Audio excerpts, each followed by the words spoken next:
Let's look at the verbs that take both infinitive as well as gerund, and they have the same meaning. Let's look at some example that I have written on the board. Number one is he likes swimming. What he likes? He likes swimming. Here the verb is followed by gerund. While next sentence में he likes to swim, this is infinitive.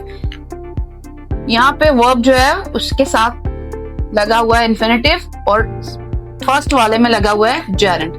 They both have the same meaning. The third sentence is they love dancing.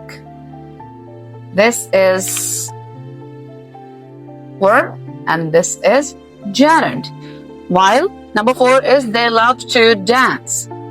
Verb followed by infinitives. Infinitives को भी use किया जा सकता है और इन verbs के साथ gerund को भी, दोनों सेम ही मीनिंग देंगे. लास्ट सेंटेंस है I prefer eating at home. यहाँ पे prefer जो है वो verb है और verb plus gerund जो है that is over here eating at home. Last sentence जो है वो I prefer is verb, to eat is infinitive.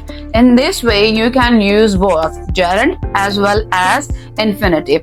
In this part, I have told you about the infinitives and gerund. They are used in the same sentence and they have the same meaning. Let's look at the verbs that are taking gerund and infinitives, but they have different meanings.